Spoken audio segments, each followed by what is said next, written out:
Start कर रहा है अपना new chapter that is gravitation. तो इसमें देखो सबसे पहले हम किसके बारे में पढ़ते हैं। आपने बचपन में सुना होगा कि न्यूटन के सर के ऊपर क्या गिरा, एक एप्पल गिरा, ये गिरा और उसको ये लगा कि एप्पल नीचे ही क्यों गिरा, ये ऊपर क्यों नहीं गया। इसकी वजह से उसने एक चीज को बताया दैट इज ग्रेविटेशन। तो न्यूटन के according every object in this universe attract every other object with a certain force. जितने भी ऑब्जेक्ट हैं पूरे यूनिवर्स में, चाहे प्लैनेट्स हो आपस में, चाहे आप हो, ये एस्ट्रोनॉट हो, चाहे आप हो और कोई बुक हो आपकी, ठीक है।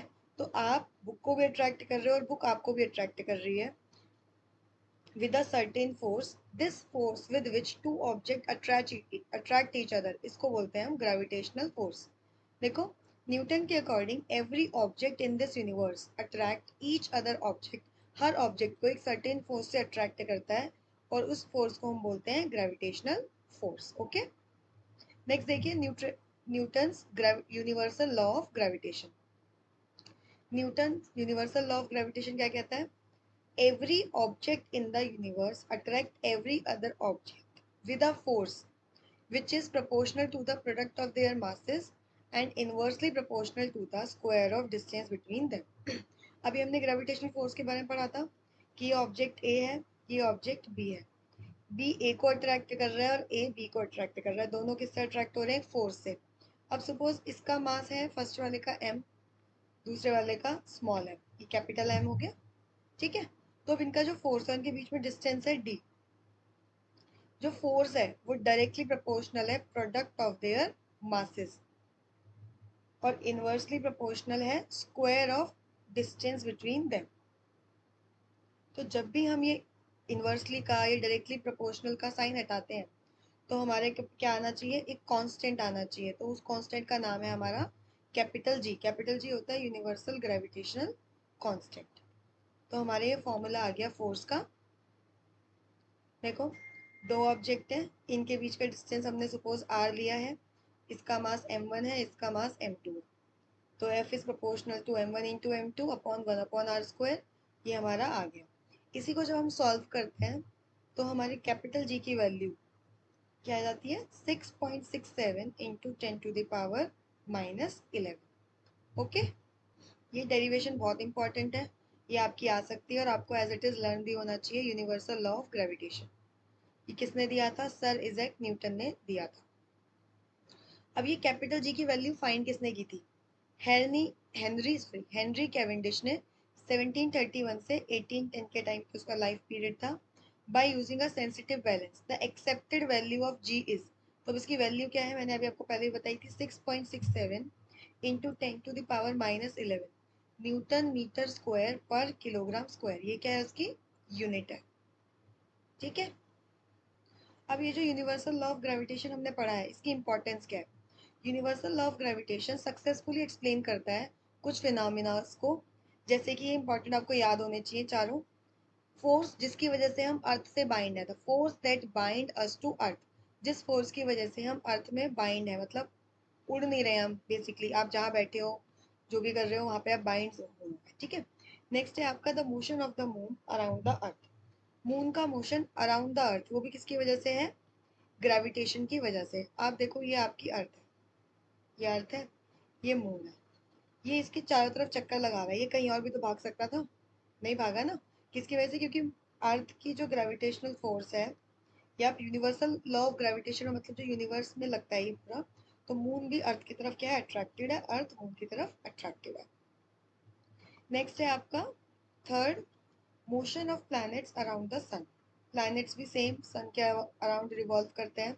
और जो टाइड्स आती है, टाइड्स मतलब लहरें, वो आपने पहले भी पढ़ा हुआ है, तो वो भी इसी की वजह से आती है। तो चार चीजें हो गई जिस फोर्स की वजह से हम अर्थ की तरफ बाइंड रहते हैं। सेकंड है motion of moon around earth, motion of planets around sun और tides due to moon and sun, ठीक है। ये आपका क्या हो गया? Importance of universal law of gravitation. अब देखो, अब नेक्स्ट टॉपिक है हमारा सेंट्रीपिटल फोर्स। सेंट्रीपिटल नाम से क्लियर हो रहा है, जैसे सेंटर होता है, सेंटर से रिलेटेड होगा कुछ ना कुछ, सर्कल से related. A force acting on an object moving along a circle and directed towards center। वो फोर्स जो किसी ऑब्जेक्ट पे लग रही है वो ऑब्जेक्ट कैसे घूम रहा है, सर्कल में घूम रहा है। और जो फोर्स है वो directed towards centre of circle है, उस फोर्स को बोलते हैं सेंट्रीपिटल फोर्स। सपोज आप हो, ठीक है, आपने अपने हाथ में एक धागा बांधा और धागे में क्या बांध दिया, एक पत्थर बांधा, और उसको आप गोल गोल गोल गोल घुमा रहे हो। तो उसमें फोर्स कहाँ से आ रही है, सेंटर से आ रही है, और वो कैसे घूम रहा है, सर्कल में घूम रहा है। ये देखो, ये आपका क्या है, स्टोन है, ये आपका थ्रेड है, तो ये मूव कर रहा है। A force acting on a object moving along a circle, circle के अलोंग मूव कर रहा हो, ठीक है, डायरेक्टेड टुवर्ड सेंटर, जो फोर्स है वो किस तरफ हो, सेंटर की तरफ हो, of the circle is known as centripetal force. उस फोर्स को क्या बोलते हैं, सेंट्रीपिटल फोर्स। सेंट्रीपिटल फोर्स का फॉर्मूला है M V square upon R. M मतलब मास है आपका, M means mass of an object, V क्या है, स्पीड जिससे वो रिवॉल्व कर रहा है, आर क्या है, जिस रेडियस ऑफ सर्कुलर पाथ में वो मूव कर रहा है, मतलब ये आर हो गया आपका, इसका मास एम हो गया, और ये सर्कल हो गया पूरा, जिस वेलोसिटी से ये मूव कर रहा है, ठीक है। तो ये हमारा फॉर्मूला हो गया सेंट्रीपिटल फोर्स को कैलकुलेट करने का। आगे देखिए, अर्थ ग्रेविटेशनल एक्सेलरेशन, ध्यान से पढ़ते हैं क्या है ये।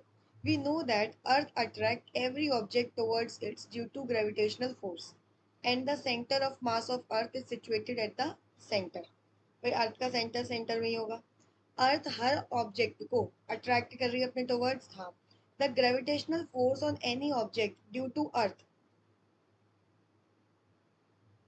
is directed to the center of object. Due to this, an object fall vertically downwards. Similarly, an object is thrown upwards. Same force is exerted on an object and it reduces its velocity. देखो किसी भी, भाई हमने universal law of gravitation पढ़ा है, वो तो कहाँ लग रहा है, पूरे यूनिवर्स में। उसमें अर्थ नहीं भी है तो भी वो लग रहा है, मतलब एक सन है, प्लैनेट्स उसके अराउंड रिवॉल्व कर रहे हैं, तो भी हमारा यूनिवर्सल लॉ ऑफ ग्रेविटेशन लग रहा है। लेकिन ये क्या है, अर्थ ग्रेविटेशन एक्सेलरेशन, मतलब ये क्या है, acceleration due to gravity, acceleration due to gravity. इसमें बेसिकली क्या आता है कि कोई भी चीज़ सपोज किसी हाइट से यहाँ से गिर रही है, इसको हम आगे फ्री फॉल के बारे में पढ़ेंगे, तो वो जिस एक्सेलरेशन से मूव कर रही है, gravitational force on an object is directed to the centre of object due to this object fall vertically downward, जिसकी वजह से वो ऑब्जेक्ट कहाँ आता है, डाउनवर्ड आता है, उसको बोलते हैं हम अर्थ ग्रेविटेशनल एक्सेलरेशन। अब एक्सेलरेशन ड्यू टू ग्रेविटी जिसको क्या बोलते हैं, स्मॉल जी, इसकी डेरिवेशन क्या होगी, ध्यान से देखेंगे। फोर्स का फॉर्मूला हमने ये पढ़ा था, ये कौन सा फॉर्मूला है, जो यूनिवर्सल लॉ ऑफ ग्रेविटेशन में हमें मिला था।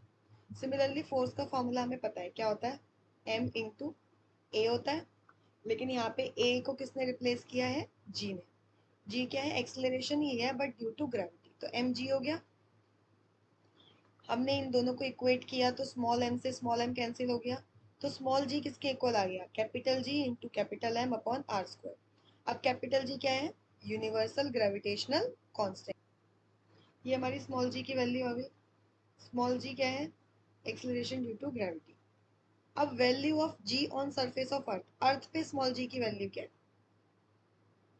कैपिटल जी की वैल्यू हमें पता है, एम क्या है, मास ऑफ अर्थ 6 इंटू 10⁻²4, और कैपिटल आर है 6.37 इंटू 10⁻6 मीटर।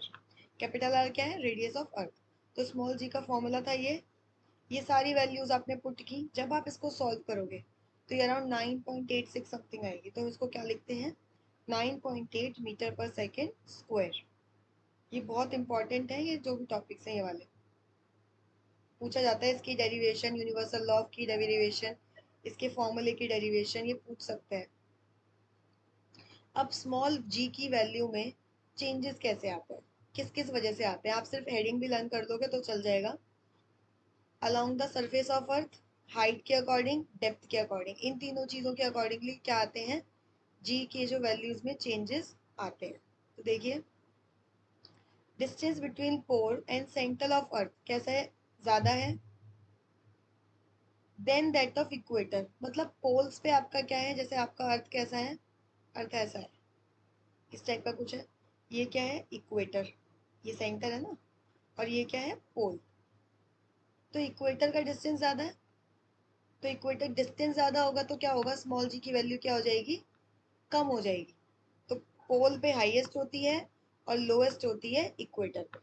ठीक है, ये चीज याद रखना है कि पोल्स पे ज्यादा होती है, हाईएस्ट एट द पोल्स। क्यों? क्योंकि पोल्स में डिस्टेंस क्या है, लेस है।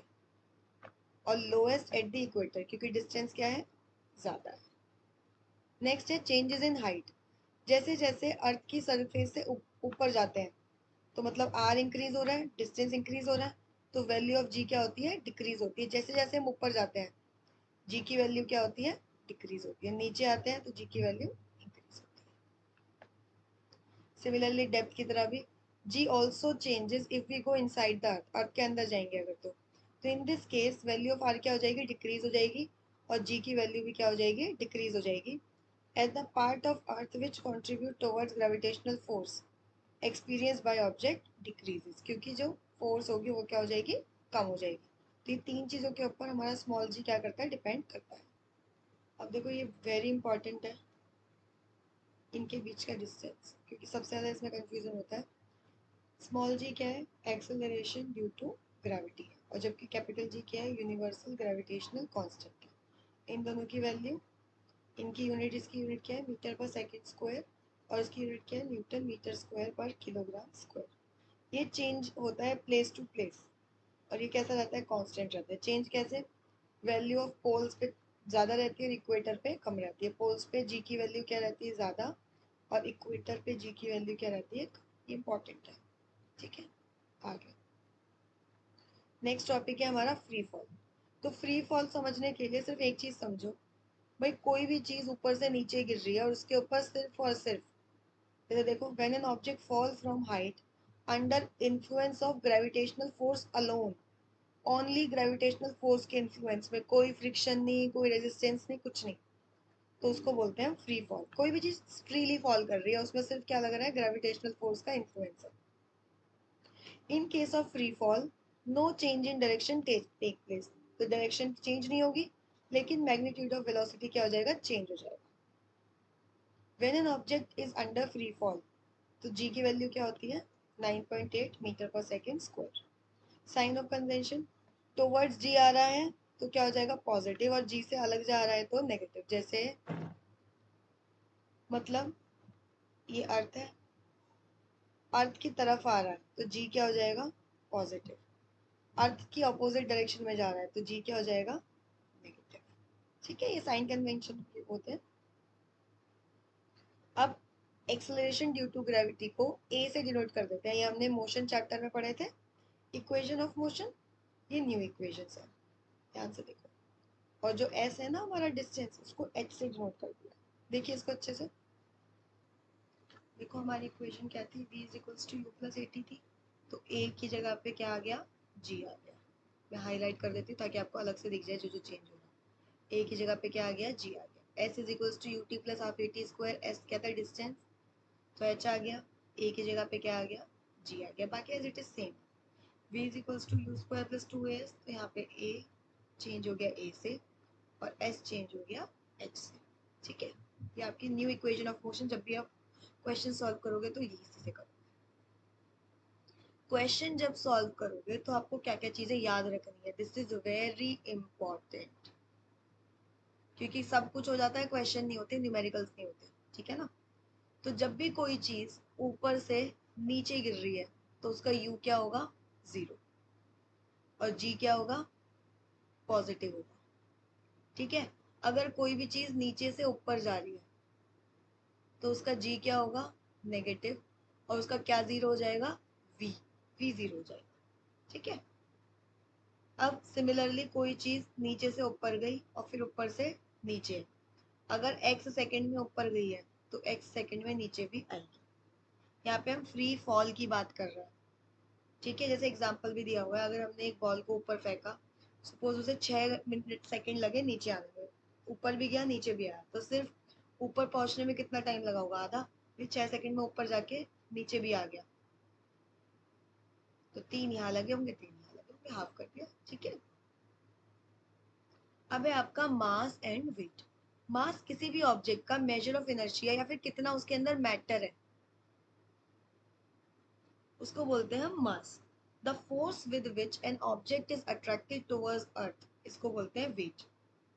तो मास तो हमारा सिंपल क्या है, किसी भी ऑब्जेक्ट में कितना इनर्शिया है या फिर कितना मैटर है, मतलब जिसमें वो रेजिस्ट करता है चेंज, ठीक है। अब W क्या होता है, हमारा वेट होता है, किसके इक्वल हो गया, M इंटू जी के। भाई M तो हमारा कांस्टेंट होता है बेटा, है ना। लेकिन अभी अभी हमने बहुत सारा पढ़ा है कि G की वैल्यू क्या होती है, चेंज होती है, पोल पे चेंज होती है, इक्वेटर पे चेंज होती है, डेप्थ में चेंज होती है। तो इसका मतलब मेरा W भी चेंज होता होगा, यस। देखो ध्यान से याद रखो, फोर्स जिससे कोई भी ऑब्जेक्ट अर्थ टुवर्ड्स अर्थ की तरफ अट्रैक्ट होती है उसको बोलते हैं वेट, ठीक है। तो वो किसके इक्वल होता है, M इंटू जी। तो W किसके इक्वल है, फोर्स, फोर्स किसके इक्वल थी, M इंटू ए, ये किसके इक्वल है, M इंटू जी। एक ही चीज है, एक ही जगह पे तो जी हम वैसे भी रिप्लेस कर रहे हैं। फोर्स की यूनिट थी न्यूटन, तो W वेट की भी क्या होगी, न्यूटन, ठीक है। अब एक चीज जो बहुत बार पूछी जाती है, weight of an object on moon. अगर आपका यहाँ पे अर्थ पे वेट है 60 kg, अब आप मून पे जाके अपना वेट लेंगे तो कितना आ जाएगा, 60/6, दैट इज 10 kg। तो आप मोटे नहीं हो, आपका वेट हैवी नहीं है, क्या है दिक्कत, क्या है, आपका मास ज्यादा नहीं है, वेट ज्यादा नहीं है, वहां आप गलत जगह पे उसको मेजर कर रहे हो, ठीक है। चलिए नेक्स्ट देखिए, difference between mass and weight. जिन जिन चीजों में दिक्कत होती है उनका डिफरेंस जरूर पूछा जा सकता है, तो आप अच्छे से याद कर लें।